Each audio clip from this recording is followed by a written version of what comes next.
Midday.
Hello and welcome to all our viewers in Nigeria and around the world. Midday news on global television coming to you live from the nation's capital, Abuja. I am Ramsey Enoch. A quick reminder that global television is on DSTV channel 365 and free to air on Nicomsat.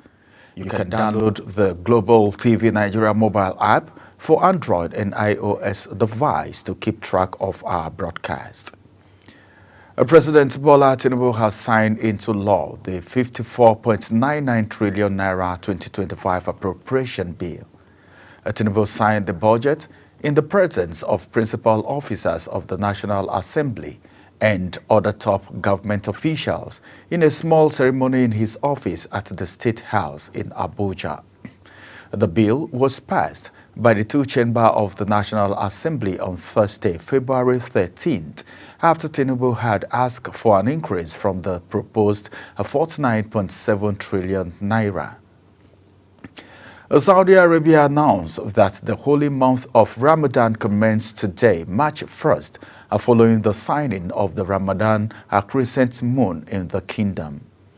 With his confirmation, more than 1.8 billion Muslims worldwide will observe the sacred month by fasting daily from sunrise to sunset.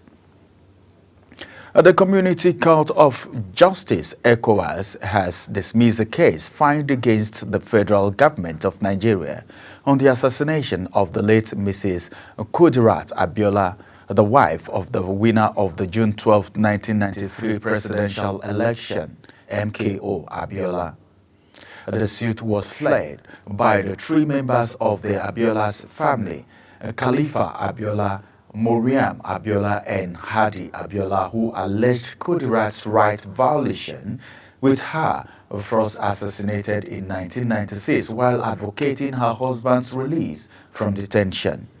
According to the applicants, the Nigerian government violated Kudirat's fundamental human right by failing to hold her killers accountable, despite a commission of inquiry identifying a key suspect, Sergeant Barnabas Jabila.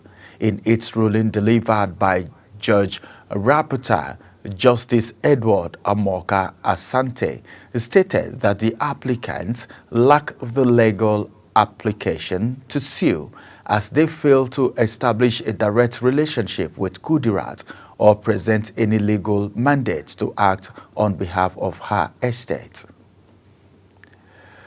The local government election conducted on the 5th of October 2024 by the Rivers State Independent Electoral Commission has been declared invalid by the Supreme Court. In a judgment delivered by Justice Jamilu Tuko, the court declared the election invalid for grossly violating the Electoral Act. Justice Tuko stated that the action of the Rivers State Independent Electoral Commission is declared void for lack of substantial compliance to the Electoral Act and guideline as the electoral body continued voter registration even after announcing an election date. In another development, the Supreme Court has reinstated the judgment that barred the Central Bank of Nigeria, that is CBN, and the Accountant General of the Federation from releasing a statutory monthly allocation to Rivers State.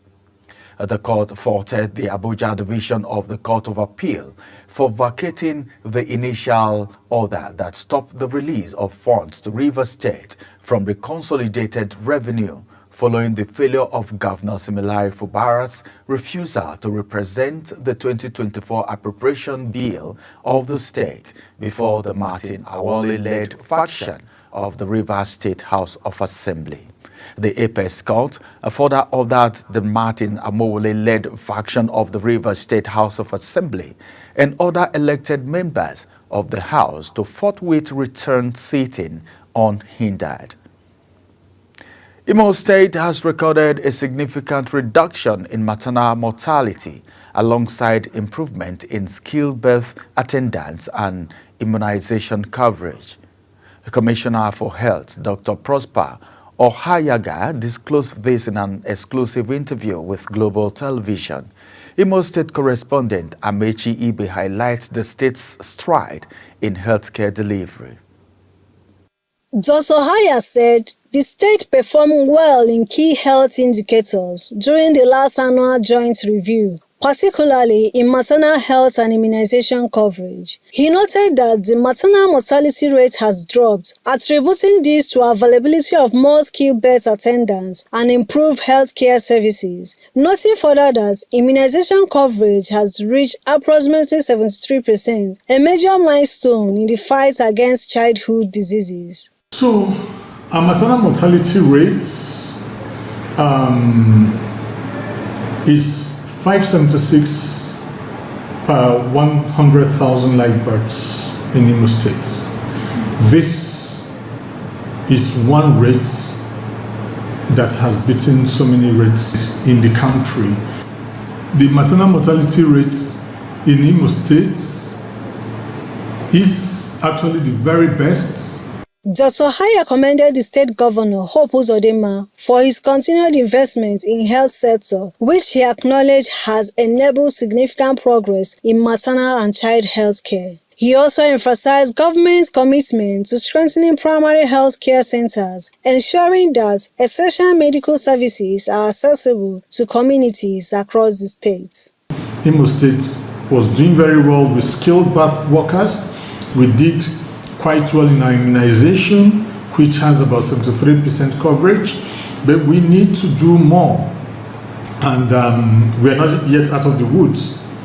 We are moving towards getting out of the woods. With dedicated healthcare professionals working at the grassroots level, the state continues to improve access to quality medical services. Emelde Edozie, a front health worker, shared insights on the critical role of community health personnel in delivering care to families. It's a vibrant and a functional health center serving the community. Here, we do so many activities to help the community. We give them antenatal care, we do delivery, and so on. We do lab services. We do laboratory investigation. All of the lab services are being done here. So people come here to do their lab tests in full. With the ongoing efforts to enhance healthcare delivery, Imo State government is focused on achieving a better healthcare outcomes for its residents. Experts says continued investment in maternal and child health programs is the key in sustaining these gains. In Owerri, Amarachi Ibe, reporting for Global TV News. Benue State Governor Hyacinth Alia has described the death of a media icon and philanthropist Kenneth Gado as a huge blow to not only the Gado family, but the entire state. The governor made the assertion at the burial of the late Gado at Ihu Vandekia local government area, where he joined other sympathizers to pay his final respects to the deceased. Correspondent Felicity Ndere has details of the report. We'll bring you that report in our subsequent bulletin. And President Bola Tinubu has expressed deep sorrow over the passing of veteran broadcaster Anike Agbaje-Williams, describing her as a trailblazer in the Nigerian African broadcast industry. Her family, Agbaje-Williams, renowned as the first African to appear on television, passed away on Wednesday, February 26 in Ibadan at the age of 88. In a condolence message signed by the special advisor to the President on Information and Strategy, Bayo Onanuga, Tinubu extended his sympathies to his immediate family, professional colleagues, and the entire broadcast media industry. The Independent National Electoral Commission, that is INEC, says it will not conduct any by-election into the Rivers State House of Assembly until the case before the court is finalized. Reacting to a statement accredited to Rivers State Governor accusing the Commission of selectively choosing and conducting by-elections into vacant positions, the Commission said while it is aware of the situation in Rivers State, it will not comment on it because it is subjudiced. In a statement signed by Chief Press Secretary to the Commission's chairman, Rotimi Oyekumi, INEC appealed to people occupying high public offices to circumspect in their public statements before they mislead the public and cast aspersion on public institutions. The senator representing Kogi Central, Natasha Akpoti-Ogluagan, has accused the Senate President Godswill Akpabio of sexual harassment. Akpabio has since denied the allegation through his media consultant, Kenny Okulogbo. Akpoti-Ogluagan made the allegation during an interview. She alleged that Akpabio blocked her motions from being heard on the floor of the Senate because she rejected his advances. The Independent National Electoral Commission has issued a warning regarding the handling of vacancies in the Rivers State House of Assembly following allegations from Governor Siminalayi Fubara. The governor had accused INEC of selectively implementing elections to fill vacancy caused by political defections, particularly in the light of the ongoing factional crisis in the Assembly. However, INEC, in a statement signed by the Chief Press Secretary to the INEC Chairman, Rotimi Oyekami, made it clear that the matter is still sub judice, with multiple court cases, including those before the Supreme Court, awaiting final decisions. You're watching the live broadcast of Midday News. When Midday News returns, UK Prime Minister invites EU leaders to summit to drive action on Ukraine security. We have those details from the business scene, as well as more stories from foreign and sports segments for you right after the break. Please stay with us.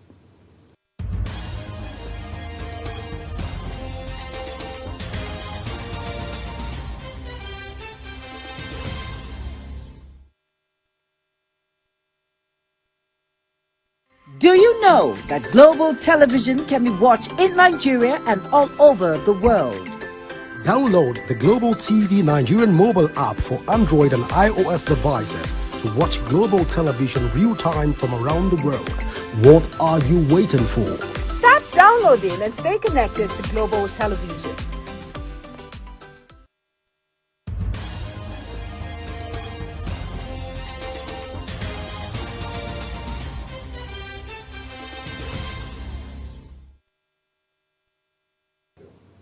In the world of business, President Bola Tinubu said the federal government revenue has increased to 21.63 trillion naira, while reducing budget deficit to 4.127% from 6.2% in 2023. The president, who stated this while signing the 54.99 trillion naira 2025 budget into law at the presidential villa Abuja, said his administration achieved the result through strong fiscal discipline. He noted that the 2025 budget will ensure transformation, empowerment of the people, and building a resilient future for Nigerians. The federal government is owing the electricity generation companies and electricity distribution companies over 4 trillion naira subsidy. Minister of Power Adebayo Adekola Adelabo revealed this in Abuja at a public presentation of the National Integrated Electricity Policy and Nigeria Integrated Resources Plan. However, Adelabo regretted the heavy debt that's hanging on the neck of the government, saying that the debt had posed a serious problem on the sector. Breaking down the debts, the minister said that while 2 trillion naira is owed to GENCO as legacy debt, another 1.9 trillion naira is owed to them as part of electricity subsidy for 2024, and discos are owed 450 billion naira for 2024 electricity subsidy. The federal government has disclosed plans to restructure electricity distribution companies, citing unwillingness of players to invest in the sector. Adebayo Adelabo, Minister of Power, said this in Abuja during the public presentation of the National Integrated Electricity Policy, where he stated that the distribution companies have continued to perform below expectation financially. He said the poor physical health of the distribution companies is affecting the ability to attract finance from banks. The Nigerian Civil Aviation Authority has announced a 6-month closure of Ibadan Airport beginning in early March to facilitate comprehensive maintenance and upgrade work. In a statement shared via his X handle, formerly known as Twitter, handle on Friday, NCAA's Director of Public Affairs and Consumer Protection, Michael Achimugu, said the decision was necessary in order to carry out the necessary maintenance. He said, subject to new information, Ibadan Airport may be shut down for 6 months for maintenance upgrades starting from early March.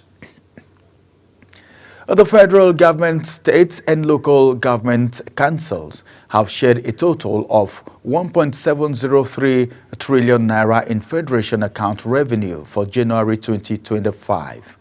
This amount represents an increase of 19.6% of 279 billion naira from the 1.424 trillion naira shared for December 2024 revenue, according to a press release by the Director of Press and Public Relations at the Office of the Accountant General of the Federation, Bawa Mokwa. China has vowed to take all necessary countermeasures after U.S. President Donald Trump says he would impose an additional 10% tariff on Chinese imports, a decision Beijing warned would seriously impact dialogue. Trump's latest move will come into effect on Tuesday, alongside sweeping 25% levy on Canadian and Mexican imports, intensifying a brewing trade war between the world's two largest economies. The 10% tariff on Chinese imports will come on top of an existing levy of the same rate imposed by Trump on China earlier this month. And now on the foreign scene, Ukraine's European allies set to gather in London on Sunday, rallied behind President Volodymyr Zelensky after Donald Trump threw him out of the White House and accused him of not being ready for peace with Russia. Stunned by Friday's altercation in the eve of office, while saw Zelensky depart the White House without signing an expected mineral deal, most European leaders rushed to his defense. British Prime Minister Keir Starmer, fresh off his own visit to the White House, said he had spoken to both Trump and Zelensky following the clash and vowed unwavering support for Kyiv.